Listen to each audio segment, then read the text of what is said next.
ജനങ്ങൾക്ക് എല്ലാവർക്കും പണക്കാരനും പാവപ്പെട്ടവരും പ്രിയങ്കരനായിരുന്നു.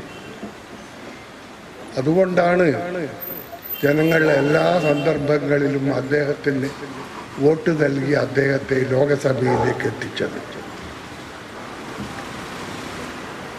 അദ്ദേഹത്തിൻ്റെ മകൻ പിൽക്കാലത്ത് എന്താണ് ചെയ്തത് എന്ന് ഞാൻ പറയേണ്ട ആവശ്യമില്ല.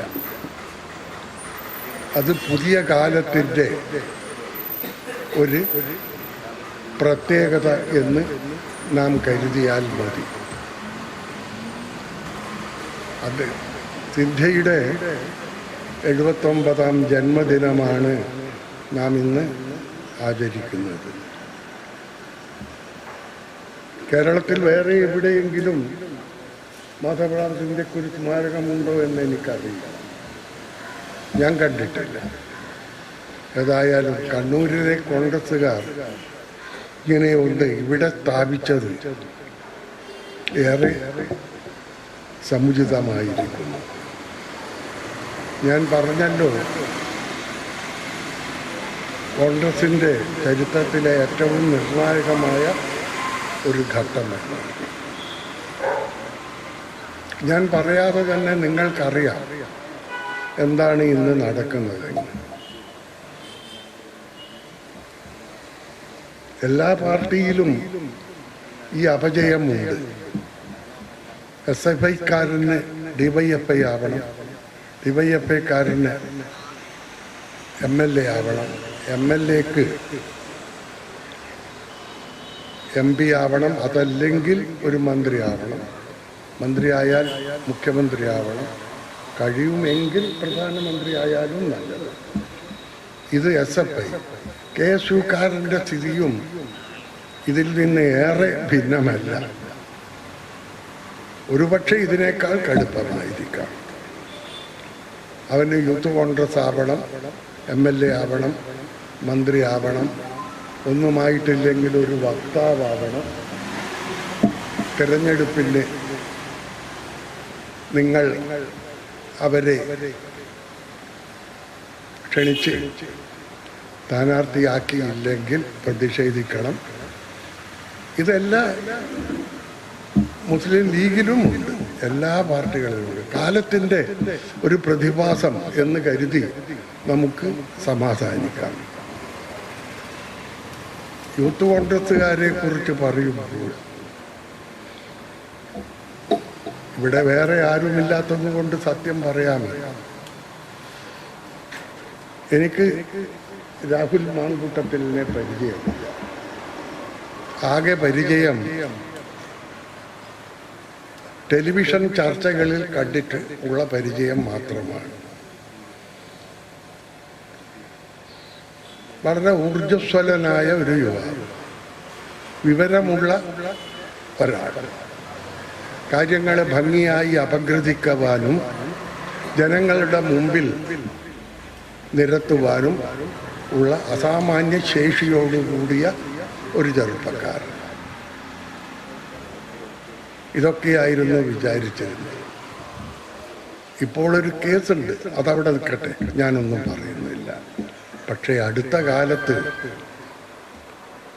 കരുണാകരൻ്റെ മകളെ കുറിച്ച് പറഞ്ഞത് അത്യന്തം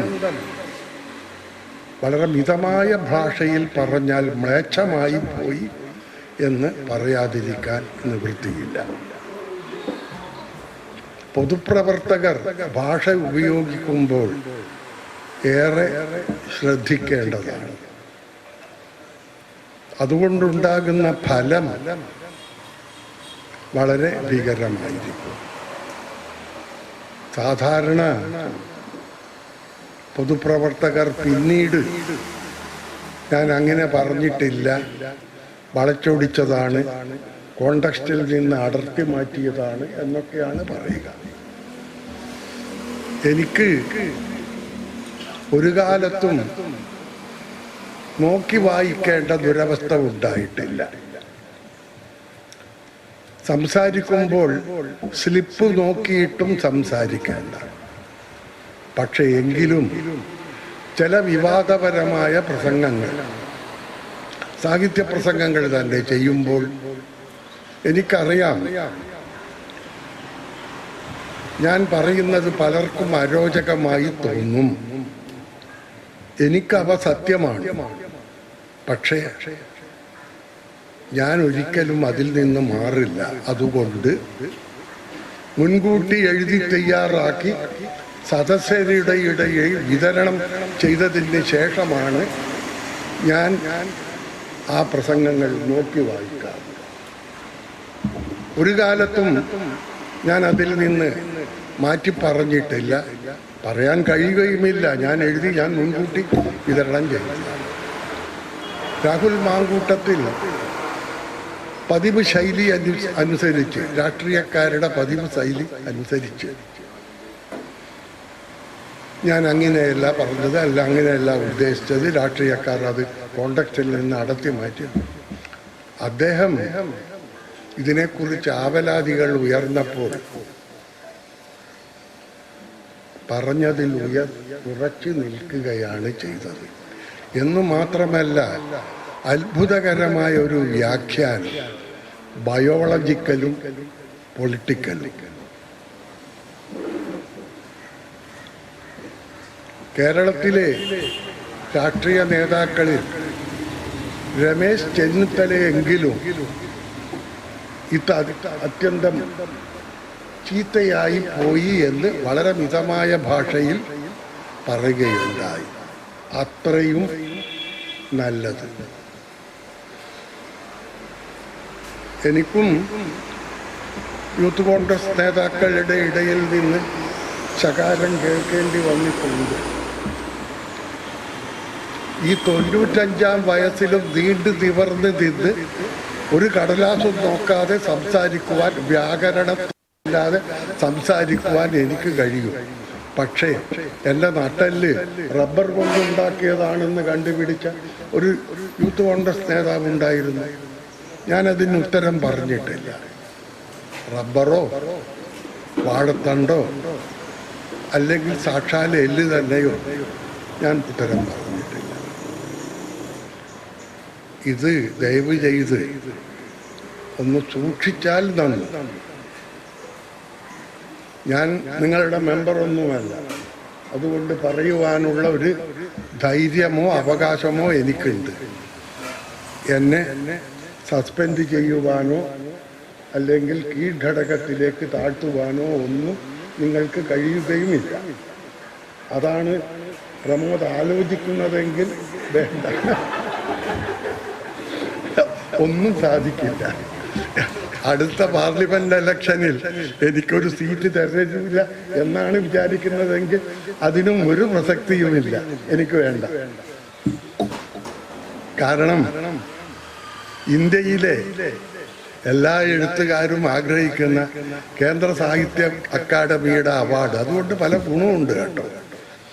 ആ അവാർഡ് കിട്ടിയാൽ, വാങ്ങിയാൽ ഇന്ത്യയിലെ എല്ലാ ഭാഷകളിലും അവാർഡിന് അർഹമായ ആ കൃതി പരിഭാഷ ചെയ്യപ്പെടും. അതിൽ നിന്നൊക്കെ റോയൽറ്റി കിട്ടും. ആദ്യം കിട്ടുന്ന തുകക്ക് പുറമെ ഇതും കിട്ടും. ഞാനൊരു പണക്കാരനല്ല, എന്നിട്ടും അത് വേണ്ട എന്ന് പറഞ്ഞ ഇന്ത്യയിലെ ആദ്യത്തെ സാഹിത്യകാരൻ ഞാനാണ്. അതുപോലെ തന്നെ കേരള സാഹിത്യ അക്കാദമി. അതുകൊണ്ട് എനിക്കിതൊക്കെ പറയാം. ഇന്നലെ ഞാൻ കാഞ്ഞങ്ങാടായി. കാഞ്ഞങ്ങാട് ഇന്ദിരാഗാന്ധിയുടെ പേരിലുള്ള ഒരു സമിതിയുടെ വാർഷികമാണ്. നല്ല ജനക്കൂട്ടം, നല്ല ചുറ്റുപാട്. എന്നെ ഏറെ സന്തോഷിപ്പിച്ചത് ഇതിൻ്റെ സംഘാടകരിൽ ഏറിയ പങ്കും ദേശീയ മുസ്ലിങ്ങളായിരുന്നു. ഖദർ ധരിച്ച ദേശീയ മുസ്ലിങ്ങൾ, വൃദ്ധന്മാരടക്കം. കോൺഗ്രസിനോട് അചഞ്ചലമായ കൂറുള്ളവർ ജയിലിൽ പോയിട്ടുള്ളവർ, ത്യാഗഭരിതമായ ജീവിതം നയിച്ചവർ ഒക്കെ ആ കൂട്ടത്തിലുണ്ടായിരുന്നു. അപ്പോൾ ഇതിൻ്റെ സെക്രട്ടറി ആയിട്ടുള്ള ബഷീർ എന്നൊരു വ്യക്തി ഇന്നലെയാണ് നമ്മുടെ പൂക്കോട് വയനാട് വെറ്ററിനറി യൂണിവേഴ്സിറ്റിയിലെ ആ ദാരുണ സംഭവത്തിൽ ഒരു വലിയ വഴിത്തിരിവുണ്ടായത്. വലിയ വഴിത്തിരിവ്. ആന്റി റാഗിംഗ് സ്ക്വാഡ് അവരുടെ 18 പേജുള്ള ഇതിൽ സംബന്ധിച്ച സകല വ്യക്തികളെയും നേരിട്ട് കണ്ട് വിചാരണ ചെയ്ത് തെളിവെടുത്ത് അവർ കുറിച്ചു വെച്ച തെളിവുകൾ 18 പേജിൽ അക്കമിട്ട് നിരത്തി ഓരോ വ്യക്തികളുടെയും പേരെടുത്ത് പറഞ്ഞ് ഉള്ള റിപ്പോർട്ട് പുറത്തു വന്നത് ഇന്നലെയാണ്. ഇന്നലെ രാവിലത്തെ ചാനൽ ചർച്ചകൾ ഇതായിരുന്നു വിഷയം. അത് വേണ്ടത്ര ഒരു പ്രാധാന്യം കൊടുക്കാതെ ആണ് ഇന്ന് നമ്മുടെ പത്രങ്ങളിലൊക്കെ വന്നിട്ടുള്ളത്. പോരാ കൂടുതൽ വേണ്ടതായിരുന്നു. പക്ഷെ അതിനിടയ്ക്ക് പൊന്ന് കമ്പനിക്കാരുടെ പറിച്ചു അങ്ങനെ നമ്മളെ കടലാസ് കുറച്ചല്ലേ ഉള്ളൂ. ആന്റി റാഗിംഗ് സ്ക്വാഡും അതൊക്കെ അവിടെ നിൽക്കട്ടെ. തൽക്കാലം ഈ പരസ്യം കൊടുക്കാം. പിന്നെ മോദിയുടെ പരസ്യം സ്ഥിരമായിട്ടുണ്ട്. കടലാസ് തീർന്നു പോകും. അതുകൊണ്ട് ഇത് കൊടുത്തിട്ടുള്ള കോട്ടസാറില്ല. എന്നാൽ കുറച്ച് കൊടുത്തിട്ടുണ്ട്. ഭാഗ്യവശാൽ ഇന്നലത്തെ രാവിലത്തെ ചർച്ചകളിൽ ഇത് കടന്നിട്ടുണ്ട്. മറ്റേ വാർത്തയും എനിക്കറിയാം. കാരണം സിദ്ധാർത്ഥൻ്റെ അച്ഛനും അമ്മയും അമ്മാമനും ഒക്കെ പോയി മുഖ്യമന്ത്രിയെ കാണുന്നത്.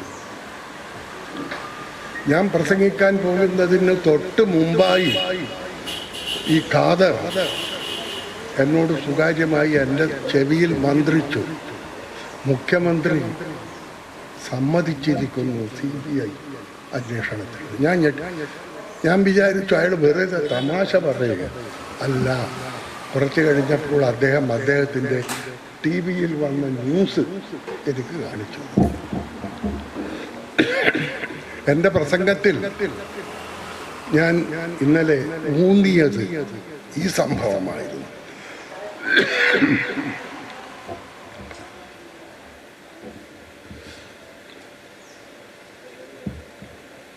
ഞാൻ മുഖ്യമന്ത്രിയോട് വലിയ സുഖമൊന്നുമില്ല. അതുകൊണ്ട് കാഞ്ഞങ്ങാട്ടെ ആ പ്രസംഗം 3 തവണ മാറ്റിയതാണ്. 3 തവണ. ഇവിടെ ഇത്തിരി ചൂടുവെള്ളം കുടിക്കാൻ കിട്ടിയ ഒരു പുണ്യമുണ്ടാവുന്നു. കള്ള് വേണ്ട, ചായ വേണ്ട.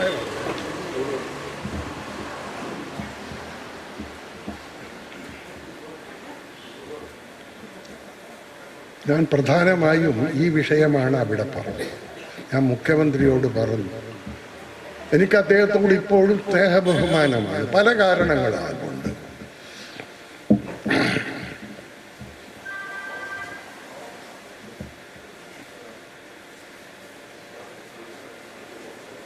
സ്നേഹിച്ചവരെ ഒരിക്കലും അദ്ദേഹം കൈവെടിയുകയില്ല.